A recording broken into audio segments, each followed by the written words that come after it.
गावा sir, good morning. गावा sir, आज का ट्यूसडे का प्रेफर्ड ट्रेड। Good morning. हम सभी पैनलिस्ट को गुड मॉर्निंग। सुबह का ट्रेड तो लॉन्ग है। रीजन ये है कि कल मार्केट ने 2 बार अटेम्प्ट किया अपमूव मिलने का। एक तो पहले 15-20 मिनट में और बाद में करीब 2-2:30 बजे के बाद।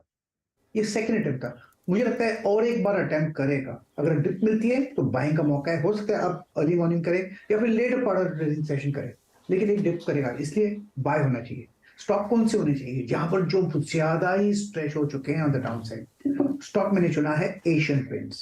बहुत ही स्ट्रेच हो चुका है डाउन साइड। अब यहाँ पर डाइवर्जन भी बन रहा है टेक्निकल रूप से। लगता है ज्यादा गिरावट नहीं है, एक अपमूव मिलना चाहिए, एक बाउंस मिलना चाहिए। एशियन पेंट्स ट्रेड कर रहा है 2766 पर। इसमें अगर डिप मिलते हैं, आई थिंक वो मौका रहेगा खरीदने का। डिप अंटिल 2700 तक खरीद सकते हैं। स्टॉप होगा 2690।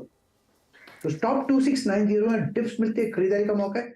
टारगेट करीब 2850 से 2900 तक दिख सकते हैं एक दो दिनों में। एशियन पेंट्स बहुत ही स्ट्रेच है, बाउंस की जरूरत है। ओके, एशियन पेंट्स में बाय करना है आपको। स्टॉप लॉस लगाना है 2690 का और 2850 और 2900 के टारगेट्स भी यहाँ पर आ सकते हैं। तो ये गाबा जी की कॉल। अच्छा, हम सब बजट को लेके इतना सब प्रिपरेशन कर रहे हैं, इतना सब कुछ है। मानस एकदम बजट के टाइम पे छुट्टी पे गए हुए हैं, अभी तक नहीं आया वापस। मतलब मैं तो ये सोच रहा हूँ कि बड़ी हैरानी की बात हो रही है मुझे कि कल बजट है और वो इधर ही आसपास भटक रहे हैं। मैंने उनके नासिक के अपडेट देखे, त्रिमेकेश्वर में थे। हाँ, तो इंटरेस्टिंग है काफ़ी। जब वो आएंगे तो पूछेंगे खैर उनसे। चलिए बाकी कॉल्स लेते हैं। Sachin ji, good morning. आपकी ट्रेड?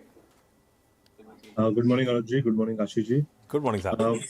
मुझे लग रहा है यहाँ पर एलटीआई माइंट्री पे ध्यान देना है। पिछले 2 दिनों की गिरावट के बाद कल का जो एक काफी सिग्निफिकेंट बुलिश बार एस्टैब्लिश हुआ है अपने 20-डे एक्सपोनेंशियल मूविंग एवरेज के आसपास, इसने ये पर्टिकुलर फॉर्मेशन एस्टैब्लिश किया है। तो मुझे लग रहा है लगभग ये जो मोमेंटम मिला है वो आज भी कंटिन्यूड रहना चाहिए।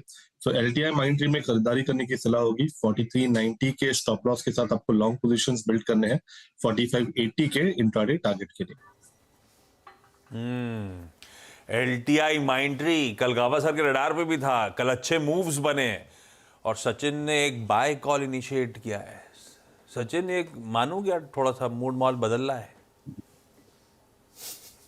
जी आशीष जी, इनफैक्ट पिछले 2 दिनों का जिस तरीके से डेटा है, कहीं जाकर मुझे लग रहा है एक अच्छा शॉर्ट स्क्वीज ही होना चाहिए एंड एक अच्छी रैली बन सकती है ऑन द हायर साइड। तो इमीडिएट बेसिस पे तो लॉन्ग शॉर्ट इक्वेशन में से मुझे लग रहा है शॉर्ट्स को थोड़ा सा रोकना चाहिए एंड थोड़े से ज्यादा लॉन्ग्स पे फोकस करना है यहाँ से। चर्चा भी हो रही थी अभी। ठीक बात, तेजी की तरफ गावा सर ने भी यही कहा है। तेजी के 2 अटेम्प्ट कल भी हुए थे, आज भी होगा शायद। तो धीरे धीरे थोड़ा सा मूड मॉल बदल रहा है भाई। कल की रिकवरी से थोड़ा सा दमखम बढ़ रहा है बाजार का। पालवे साहब, गुड मॉर्निंग। पालवे साहब, आज का preferred trade? Good morning Ashish ji, good morning everyone. आज का ट्रेड रहेगा अल्ट्राटेक सीमेंट। ये स्टॉक में एक करेक्शन के बाद स्टॉक में जिस तरीके से कल के सेशन में एक शॉर्ट कवरिंग बना है, ऑलमोस्ट स्टॉक ने अपने 100-डे मूविंग एवरेज के पास से सपोर्ट लेके कल जिस तरीके से रिकवरी बनाई है, हमें लगता है अल्ट्राटेक सीमेंट में फर्दर यहाँ से अप मूव एक्सटेंड होते हुए दिख सकता है आज के सेशन में भी। तो अल्ट्राटेक सीमेंट फ्यूचर बाय करने की सलाह है। अपसाइड के टारगेट हम एक्सपेक्ट कर रहे हैं 7000 से लेके 7040 तक के। स्टॉप लॉस होगा करंट लेवल से 6860 के आसपास। ओके, अल्ट्राटेक कल एक्चुअली पूरे के पूरे सीमेंट पैक में ज़बरदस्त शॉर्ट कवरिंग थी। थ्रू द डे वो शॉर्ट कवरिंग देखी हमने। हालांकि अंबुजा ऊपर खुलने के बाद नीचे गिर गया था, लेकिन बाकी सीमेंट स्टॉक्स में अच्छी खासी शॉर्ट कवरिंग कल देखने को मिली। चलिए सतपुत्र जी, आपके trade? Good morning Anuj ji, good morning everyone. Good morning. Anuj ji, देखिए नजर तो आईटी स्टॉक्स पे ही है। कल भी इस पे बात हुई थी। आज भी मुझे लगता है कि आईटी पे ही बेट लूंगा मैं। तो मेरा बेट रहेगा एम्फोसिस बीएफएल। कल भी इस पे बात हुई थी, क्लोजिंग पे मैंने दिया था, तो उसी को रिएटरेट कर रहा हूँ क्योंकि स्ट्रक्चर बहुत अच्छा लग रहा है। कंफर्टेबल हूँ स्ट्रक्चर में। तो एम्फोसिस में देखिए कल यहाँ पे हमने देखा ओपन इंटरेस्ट भी शॉर्ट कवरिंग का ही डेटा है। Open interest was down by 5%, price was up by रफली 2.5%। अगर आप ओवरऑल स्ट्रक्चर देखें तो कल इसने अपने 100 डीएमए को चैलेंज किया, 50 डीएमए को चैलेंज किया और इसके ऊपर बंद हुआ 2100 का कॉल राइटर भी था। सो 2124 पे बंद हुआ। तो यहाँ पे सब जो कंक्लूजन्स निकल रहे हैं वो यही निकल रहे हैं कि यहाँ से शॉर्ट कवरिंग आनी चाहिए।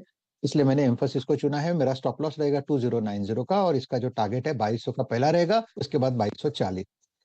अरे बढ़िया है भाई। एक बात है, नैस्डैक कल अच्छा खासा करेक्ट हो गया था, लेकिन एक्सपर्ट्स मान रहे हैं आईटी, इंडियन आईटी में अपसाइड मोमेंटम कंटिन्यू रहेगा। एटलीस्ट कल के जो चार्ट्स थे उसमें अभी भी शायद लग रहा है स्ट्रेंथ है। तो कोई एलटीआई माइंट्री या फिर सत्य साहब का एम्फोसिस रखिए रडार पे। Kavita ji good morning. कविता जी आज का top call. Very good morning Ashish ji, good morning everyone. Well top call, कल अगर ट्रेडिंग सेशन देखें तो निफ्टी पर वेरी शॉर्टर टाइम फ्रेम पर हमने डाइवर्जेंस देखा है और आज एक गैप अप ओपनिंग हम देख रहे हैं 60-70 पॉइंट्स की। ऑल्दो बैंक निफ्टी में सर्टेन कंस्टिट्यूएंट्स अगर हम देखें like state bank, bank of Baroda, ICICI bank, यहाँ कुछ मूव्स बनते हुए दिखे, बट कल के हाईस को अगर ये निकालते हैं तो हमारी वहां नजर डेफिनेटली होगी। मुझे लगता है सिंस निफ्टी में एक डाइवर्जेंस बना है तो जहां शॉर्ट कवरिंग मूव्स बने, लाइक पॉलीकैप का चार्ट सेटअप अगर आप देखें तो वहां एक शॉर्ट कवरिंग मूव बना है और ऑन अ वीकली चार्ट यहाँ पर एक डाइवर्जेंस हम लुक आफ्टर किए हैं। 2819 की क्लोजिंग है, ये एक्सटेंड होते हुए दिख सकती है आज के ट्रेडिंग सेशन में। 2870, 2935 के लेवल्स के लिए पॉलीकैप पर एक बाय ट्रेड इनिशिएट करना चाहिए। 2785 का एक स्टॉप लॉस मेंटेन करेंगे। ओके, पॉलीकैप खरीदारी। सारे के सारे एक्सपर्ट्स आज तेजी के ही कॉल दे रहे हैं। ये हो गया आज के ट्रेडिंग बेट सारे। एक फंडामेंटल पिक भी ले लिया जाए। गौरांग शाह सर आपको आपकी स्क्रीन पे नजर आएंगे। गौरांग सर सुप्रभात। कहाँ नजर है सर, क्या पसंद आ रहा है, या इस बाजार की वोलेटिलिटी, इस बाजार की गिरावट में जियोजीत का सबसे पसंदीदा पिक क्या है? कहाँ पैसा डाल रहे हो आप लोग? तो बहुत बहुत धन्यवाद आशीष आपका, और आप सभी को शुभ प्रभात हमारे तरफ से। उतार चढ़ाव तो बाजार का नियम है आशीष। कारण किसी एक गुट की कंपनी को लेकर के हो या फिर कोई और कारण हो, लेकिन जिस प्रकार से पिछले हफ्ते गिरावट देखी, और हम पिछले हफ्ते हमारे ही चैनल सीएनबीसी आवाज पर जुड़े थे और हम आपसे और अनुज भाई साहब से बात कर रहे थे, और हमने ये भी बताया था कि गिरावट पर खरीदारी करनी चाहिए, पूरी ताकत लगा करके नहीं, लेकिन जो भी थोड़ी बहुत जोखिम झेलने की क्षमता है आपके पास 15, 20, 25, 30%, जो भी पूंजी आपको निवेश करनी, उसका थोड़ा बहुत हिस्सा आपको निवेश करना चाहिए। उसी तर्क के आधार पर एक स्टॉक जो कि नतीजों के बाद इस गिरावट में भी काफी संभला हुआ था, वही स्टॉक पर हम खरीदारी की राय दे रहे हैं। टाटा मोटर्स की मैं बात कर रहा हूँ, ऑटो क्षेत्र से जुड़ा हुआ एक दिग्गज स्टॉक। हालांकि रुझान को लेकर के थोड़ी दायरेमंद परिस्थिति है, लेकिन मैं उम्मीद करता हूं कि चाइना में लॉकडाउन उठते, यूके में रिकवरी आके जेएलआर का कंट्रीब्यूशन काफी शानदार होगा, और स्थानीय मार्केट में जो पैसेंजर व्हीकल का कारोबार है और कमर्शियल व्हीकल का कारोबार है, उसका भी योगदान बहुत मजबूती से बैलेंस शीट पर आएगा। और इलेक्ट्रिक व्हीकल्स में तो बेशताज बादशाह है ही टाटा मोटर्स। तो टाटा मोटर्स पर खरीदारी की राय है। बुनियादी तर्क के आधार पर लक्ष्य होगा 520 का। कल से टाटा मोटर्स अपनी गाड़ियों की कीमतें भी बढ़ा रहा है, ये ध्यान रखिएगा। खबरों में भी, और टाटा मोटर्स फंडामेंटली पसंद आ रहा है। अच्छे रिजल्ट्स भी इसने घोषित करे थे। वैसे खैर क्विकली रैप अप कर रहा हूं आज के सारे टॉप कॉल्स। पहले आज के ट्रेडिंग आइडियाज। गाबा सर कह रहे हैं भाई गिरावट में खरीदारी करने के मौके ढूंढेगा बाजार, फिर से तेज